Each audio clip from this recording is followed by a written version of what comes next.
aquí en la Facultad de Mantenimiento. Al momento vamos a realizar la exposición que teníamos pendiente de análisis matemático.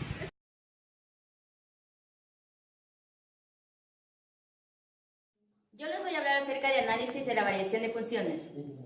La variación de funciones consiste en que sus valores pueden cambiar o pueden aumentarse. Esto quiere decir que puede crecer dependiendo del tipo de función que sea. Bueno, yo les voy a explicar un ejercicio que es y es igual a menos 2 exponente de 1 menos x al cuadrado más 1, como aquí está. Este ejercicio va a ser resuelto a través de derivadas, aplicando las propiedades de las derivadas que ya hemos aprendido en el transcurso del semestre. La derivada de y es igual a 2 exponente de 1 menos x al cuadrado multiplicado por 2x logaritmo natural de 2. Para saber si decrece o crece, tenemos aquí unas condiciones que dice la derivada de y con x menor que 0 quiere decir que decrece, y la derivada de y sub x menor que 0 que es creciente. Esto quiere decir, este tipo de gráfica lo sacamos aplicando, dándole valores a las x para sacar los valores de y esa es la siguiente gráfica que salió aplicando ese proceso. Para este ejercicio crece desde menos infinito hasta el 0 y decrece desde el 0 hasta el más infinito. Gracias. A continuación les voy a hablar acerca de los máximos y mínimos de una función mediante la primera y segunda derivada. La función que tenemos es 2x a la cuarta menos 3x al cuadrado más 3. Y procedemos a sacar la primera derivada, que sería 8x al cubo menos 6x. Y la segunda derivada, que sería 24x al cuadrado menos 6. A continuación, igualamos la primera derivada a 0, que sería 2x igual a 0 y 4x al cuadrado menos 3 igual a 0. Despejando x, tenemos que x es igual a 0 y x es igual a más menos raíz de 3 cuartos, que es 0,87. A continuación procedemos a sacar los puntos críticos. Cuando x es igual a menos 0,87, cuando x es igual a 0 y cuando x es igual a 0,87. Y escogemos un número que sea menor a 0,87, que sería menos 1. Un número entre menos 0,87 y 0, que sería menos 1,5. Y entre 0 y 0,87, que sería un medio positivo. Y mayor a 0,87, que sería 1. Ya. Estos valores procedemos a reemplazar en la primera derivada, que sería la función de la primera derivada reemplazando menos 1, que nos da menos 2, y solo se toma en cuenta los signos. En la primera salió menos 2, que sería menos. Cuando reemplazamos menos un medio sale 2, que sería positivo. Cuando reemplazamos un medio positivo sale menos 2, que es negativo. Y cuando reemplazamos 1 sale 2 positivo. Cuando el signo varía de menos a más es un mínimo, de más a menos es máximo y de menos a más es... A continuación, para graficar ocupamos cuando x es igual a 0 y cuando x es igual a 0,87 y ubicamos los tres puntos críticos. Cuando es menos quiere decir que a partir de este punto es negativo. Cuando es más, de este punto a este es positivo. Cuando es menos, este punto es negativo, y cuando es más, este punto es positivo. En la segunda derivada ocupamos 24x al cuadrado menos 6 y reemplazamos los valores que encontramos al igualar la primera derivada a 0. Reemplazamos en la segunda derivada. Menos raíz de 3 cuartos y nos sale 12. Cuando es 0 nos sale menos 6 y cuando es 3 cuartos positivo nos sale 2. Yo les voy a dar a conocer sobre la concavidad y convexidad de los ángulos. Generalmente tenemos que tener conceptos básicos que hay en la geometría, de dónde desprende un ángulo convexo y un ángulo cóncavo. Como tenemos aquí a continuación, podemos ver cómo está representado un ángulo cóncavo. El ángulo cóncavo tiene una medida mayor a 180 grados y menor a 360 grados. Un ángulo convexo, como podemos ver aquí en la figura, nos dice que puede medir desde más de 90 grados y menos de 180 grados, o sea que en ese rango los grados deben estar representados, o sea, de 90 a 180. Por definición, nosotros tenemos una función f de x a la que le representamos su gráfica en su curva con una curva que representa una convexidad y una concavidad. Los puntos que nosotros encontramos debajo de estas curvas los podemos definir de la siguiente forma: teorema 1 y teorema 2. En el teorema 1 generalmente nos dice que una función va a ser negativa porque vienen a tomar en el tramo AB los puntos debajo de la curva. Nos enseña que los puntos que toman aquí van a ser tangentes a la curva, pero van a ser de signo negativo en todos los puntos del intervalo AB, como ya les expliqué. Es decir, la segunda derivada de la función va a ser menor que 0 porque van a ser negativos, o sea, están tomando solo los negativos porque están debajo de la curva. Segundo teorema, nosotros tenemos los puntos que están arriba de la curva, porque del tramo AB tenemos una sección positiva. En cuanto a eso, nosotros tenemos el segundo teorema, que dice que si la segunda derivada de la función y es igual a f de x, es positiva en todos los puntos del intervalo BC. Es decir, si la segunda derivada de la función es mayor que 0. Mayor que 0, ¿por qué? Porque va a tomar los positivos. Entonces, nosotros podemos esto representarlo en una gráfica cuando decrece y crece una función. Un ejercicio de la función y 2 elevado a la menos x al cuadrado más 1. Por consiguiente, utilizamos las leyes de las derivadas y aplicamos la primera derivada de la función. Entonces, tenemos la función, multiplicamos por 2x por logaritmo de 2 es igual a menos 2 logaritmo de 2 por 2 elevado a la menos x al cuadrado más 1 por x.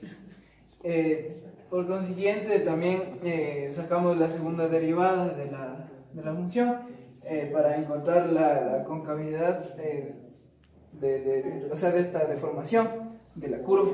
Entonces, tenemos la segunda derivada menos 2 por logaritmo de 2 por esto está elevado a la menos x al cuadrado más 1 por todo eso multiplicamos por menos 2x al cuadrado por logaritmo de 2 más 1 igual a 2 logaritmo natural logaritmo de 2 por 2, todo esto a la menos x al cuadrado más 1 por 2x al cuadrado logaritmo natural de menos 1. Si x está elevado a 0, entonces x es mayor que 0, entonces 2x al cuadrado. Entonces nos queda esta definición, que en este intervalo nosotros vamos a encontrar la curva.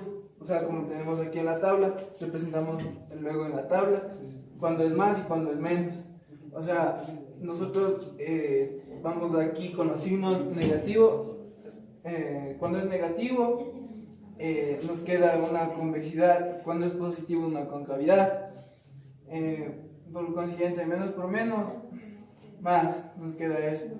Menos por más, menos, nos queda una convexidad, una concavidad. Más por más, más, entonces nos queda más. Esta nos queda una convexidad. Entonces, de esa forma nosotros podemos delimitar o sea, los intervalos de la curva, o sea, la deformación cuando es o sea, cuando se produce aquí, por ejemplo, tenemos una concavidad porque de aquí tomamos todos los números negativos. Ajá. Entonces, luego de eso, nosotros podemos representar reemplazando en X ya los puntos que vamos a tener en la gráfica. Entonces nosotros graficamos y luego tenemos la tabla. La tabla a la derecha. Aquí solo sacamos esta parte de acá, o sea, la mitad de una curva. Entonces tenemos las siguientes condiciones. Cuando la segunda derivada de la función de menos 2 es mayor que 0, cuando la segunda derivada de la función de 0 es menor que 0, y la segunda derivada de la función de 2 positivo, porque estamos empezando la otra parte de la curva, es mayor que 0. Entonces de esta forma nosotros podemos representar al intervalo donde que se produce una deformación, que viene a ser una concavidad. Entonces, como ya lo hemos definido, dejamos así demostrado el intervalo de la curva. Ahora les voy a hablar acerca del cálculo de los puntos de inflexión que existen sobre una derivada. Un ejemplo muy claro les voy a explicar en esta derivada, que es muy sencillo. F de x de 2 al cubo más 3x más 2. La primera derivada de esta función, que es igual a 6x al cuadrado más 3, es la primera derivada. Pero antes de eso tenemos que tomar en consideración que para encontrar los puntos de inflexión de una función dada, tenemos que la segunda derivada de una función, siempre y cuando igualada a 0, sea igual a 0, podemos decir que no existe un punto de inflexión. También, si nosotros seguimos derivando, así la tercera derivada sea diferente de 0, podemos decir que existe un punto de inflexión. Ya. Ahora seguimos, encontramos la segunda derivada de nuestra función, como íbamos derivando. La derivada de 6x al cuadrado es 12x. La derivada de 3 se elimina, por tanto solo nos queda 12x. Ya. Este resultado lo igualamos a 0 para comprobar si existe o no existe un punto de inflexión. Le igualamos a 0 12x y despejamos la x, por tanto podemos confirmar que la x igual a 0 y posiblemente podemos decir que no existe un punto de inflexión. Ya, ahora seguimos derivando para encontrar la tercera derivada de nuestra función, y decimos que la tercera derivada de nuestra función es 2. Este resultado le igualamos a 0 para corroborar si tenemos o no un punto de inflexión. Nos damos cuenta que la función 12 es diferente de 0, por tanto decimos que sí existe un punto de inflexión. Ahora reemplazamos el valor de x igualado a 0 en la función principal con la cual nosotros empezamos a derivar. Por tanto, reemplazamos esos valores obtenidos de la función f de x. Reemplazamos todos estos valores y nos damos cuenta que solo es el 2. Entonces aquí tenemos el valor de las abscisas y este es el valor de las ordenadas, que sería igual a y. Y por ende estos son los puntos de inflexión que tenemos sobre nuestra derivada dada desde el principio.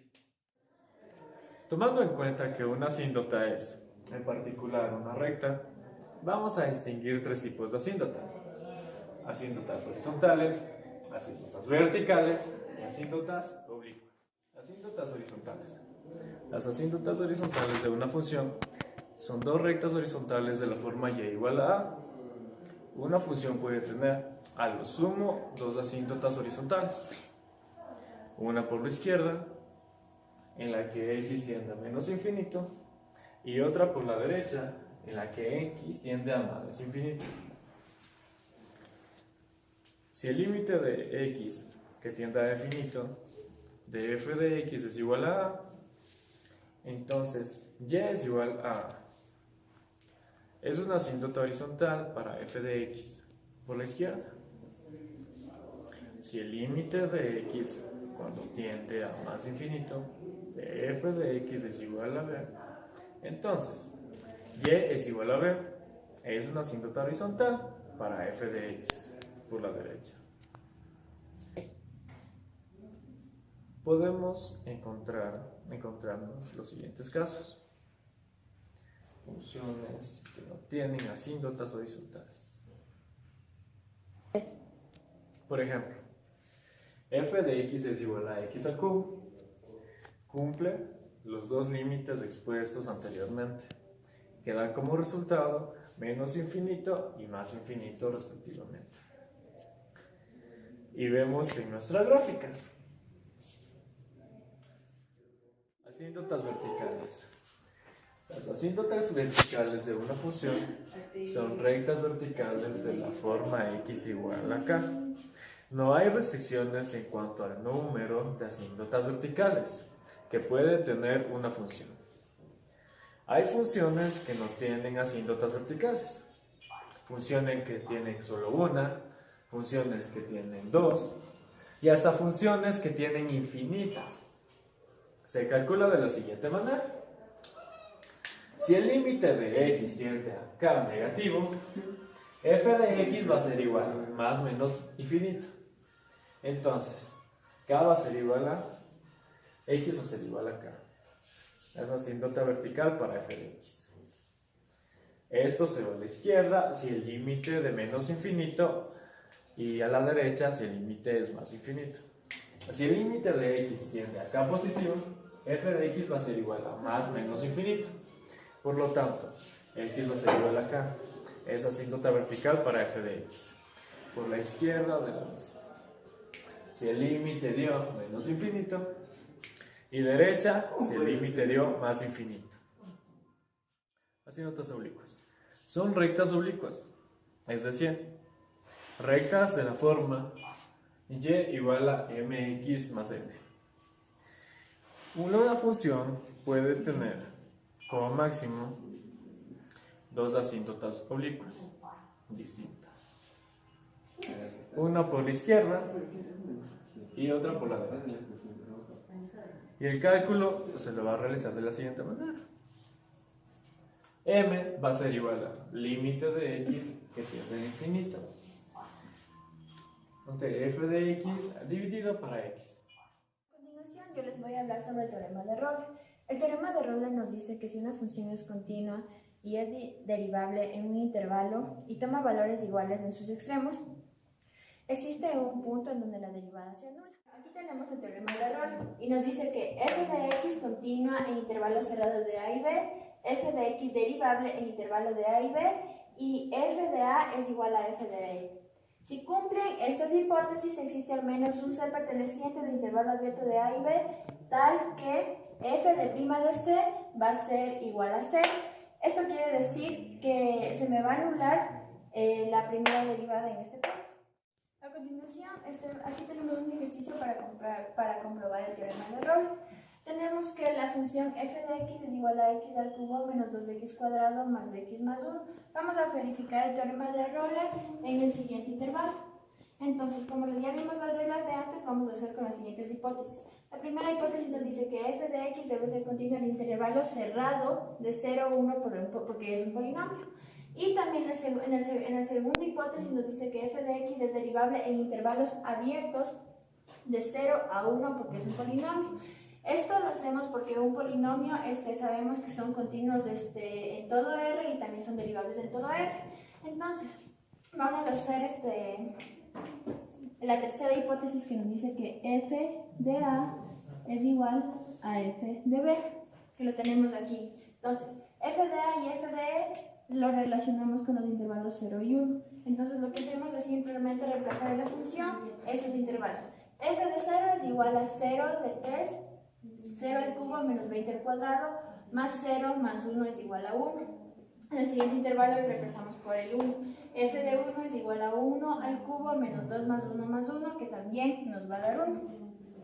Entonces, aquí tenemos que, con las tres hipótesis, existe al menos un C que pertenece al intervalo abierto de A y B tal que f de c es igual a 0. Entonces nosotros vamos a tener que se cumple, si se cumple esto, se va a cumplir también el teorema de Rolle. Entonces lo que hacemos para resolver esto, vamos a derivar nuestra función. Derivamos nuestra función 3x cuadrado menos 4x más 1 es igual a 0. Lo que nos queda, x es igual a 4 más menos 4 al cuadrado menos 4 por 3 por 1 por 2 y por 3. Esto nos va a dar el siguiente resultado y esto nos va a dar igual a dos valores que van a ser nuestros resultados. Entonces tenemos que todas estas operaciones nos van a dar igual a 6 sextos, que es igual a 1, y 2 sextos, que es igual a 1 medio. Entonces, ¿qué nos dice nuestro teorema aquí para que se cumpla? Que debemos tomar los valores que estén de 0 a 1, que son A y B. Entonces, en esta respuesta, lo que nosotros tomaríamos es el valor de 1 medio, porque sabemos que 1 medio nos da igual a 0.5, que se cumple porque entre 0 y 1 está 0.5. Ese es el valor de nuestra respuesta. Nosotros no tomaríamos en cuenta 1 porque 1 se encuentra en el intervalo abierto y cuando es intervalo abierto no corresponde a la respuesta. Entonces esta sería nuestra respuesta y está comprobado en nuestro teorema de Rolle.